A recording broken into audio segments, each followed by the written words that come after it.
Hi everyone, and today we are on the very last chapter of The Hobbit. I can't believe it. We've been reading this since January and we're to the very last stage, and the chapter is actually called The Last Stage on page 341.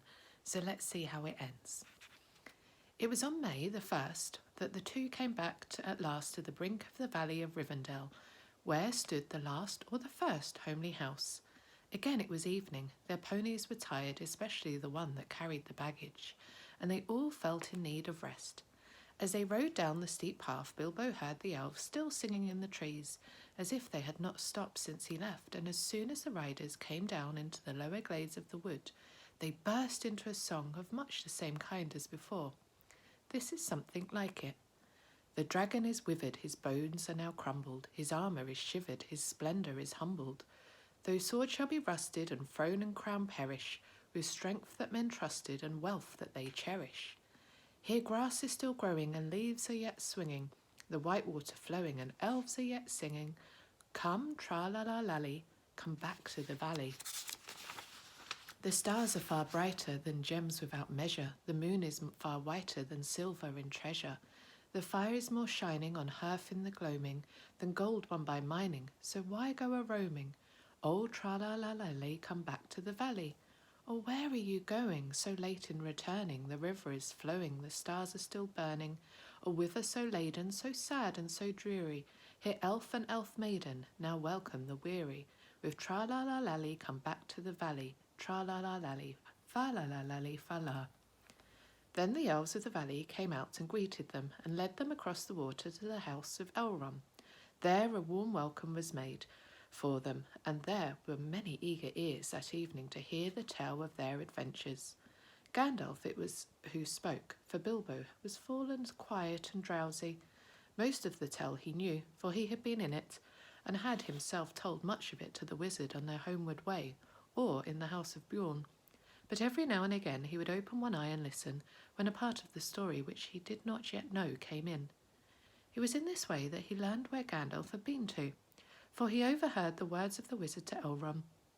It appeared that Gandalf had been to a great council of the White Wizards, masters of law and good magic, and that they had at last driven the necromancer from his dark hold in the south of Mirkwood. Ere long ago, Gandalf was saying, the forest will grow somewhat more wholesome. The north will be freed from that horror for many long years, I hope. Yet I wish he were banished from the world. It would be well indeed, said Elrond, but I fear that will not come about in this age of the world or for many after.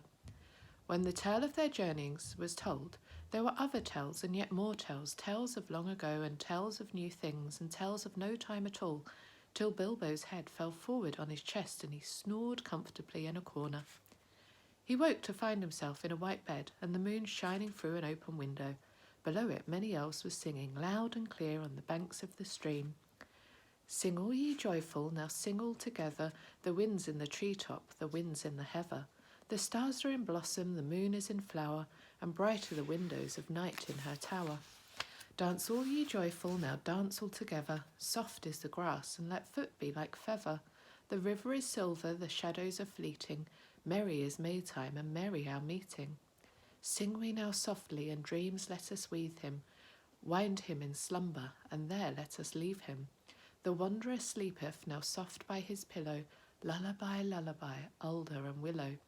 Sigh no more pine till the wind of the morn, full moon dark be the land. Hush, hush, oak, ash and thorn, hush be all water till dawn is at hand.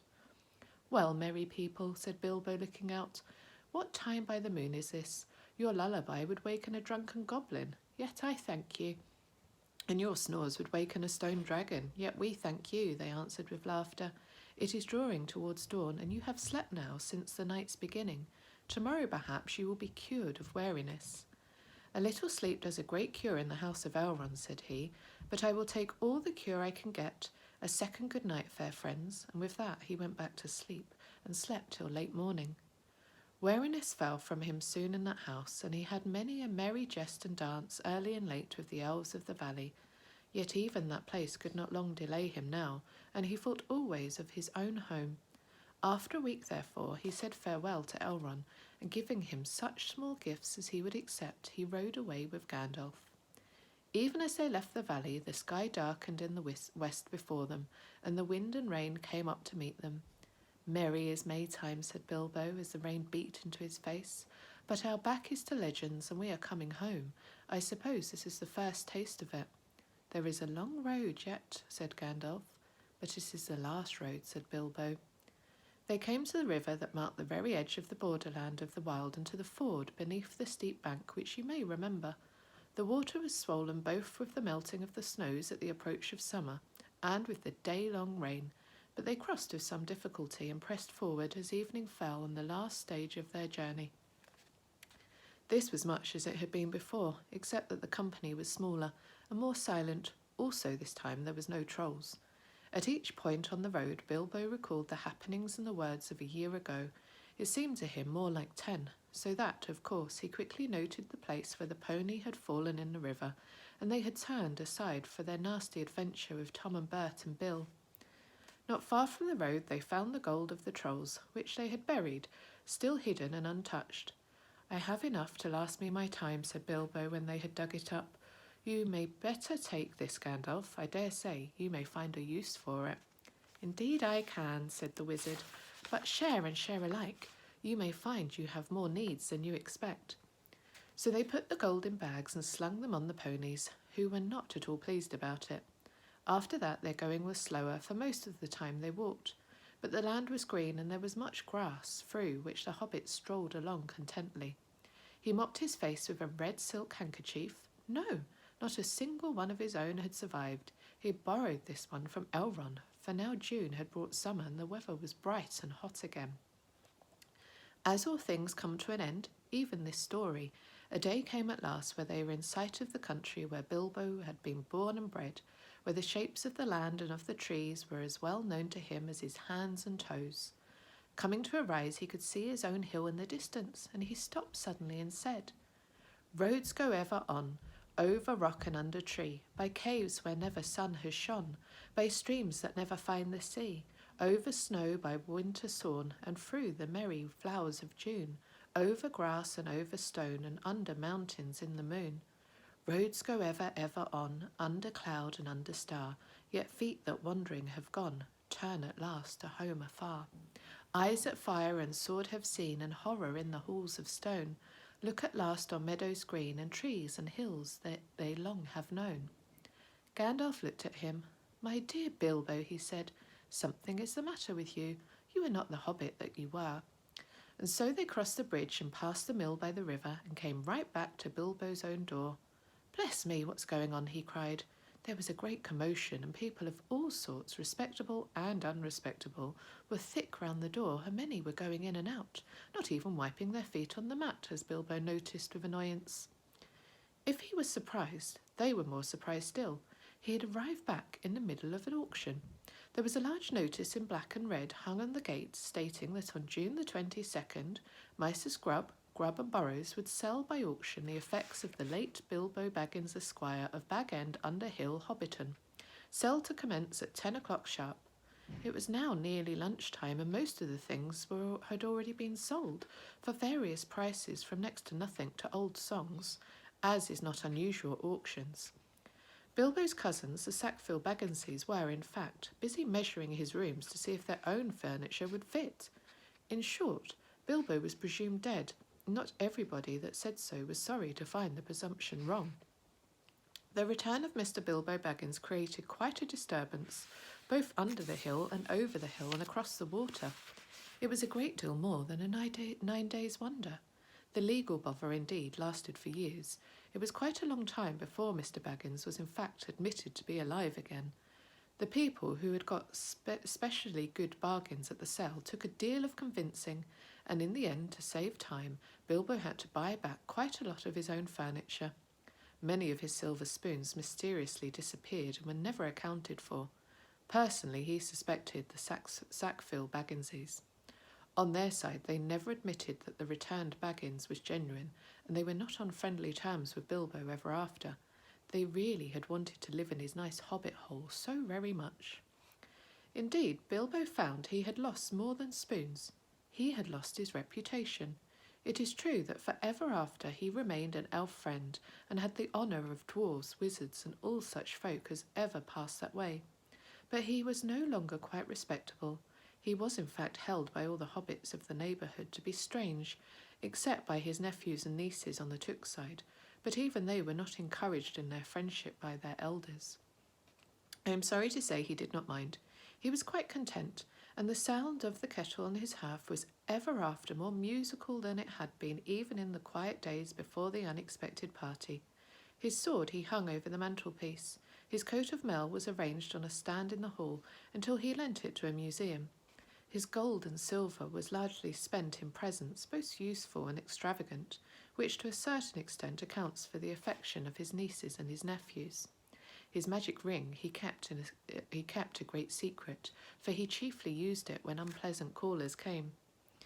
He took to writing poetry and visiting the elves, and though many shook their heads and touched their foreheads and said, "Poor old Baggins," and though few believed any of his tales, he remained very happy to the end of his days, and those were extraordinarily long.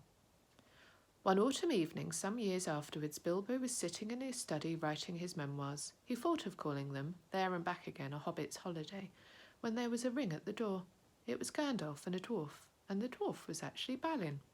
Come in," said Bilbo, and soon they were settled in chairs by the fire. If Balin noticed that Mr. Baggin's waistcoat was more extensive and had real gold buttons, Bilbo also noticed that Balin's beard was several inches longer, and his jewelled belt was of great magnificence. They fell to talking of their old times together, of course, and Bilbo asked many how things were going in the lands of the mountain. It seemed they were going very well. Bard had rebuilt the town in Dell, and men had gathered to him from the lake and from south and west, and all the valley had become tiled again and rich, and the desolation was now filled with birds and blossoms in spring and fruit and feasting in autumn. And Lake Town was refounded and was more prosperous than ever, and much wealth went up and down the running river. And there was a friendship in those parts between elves and dwarves and men.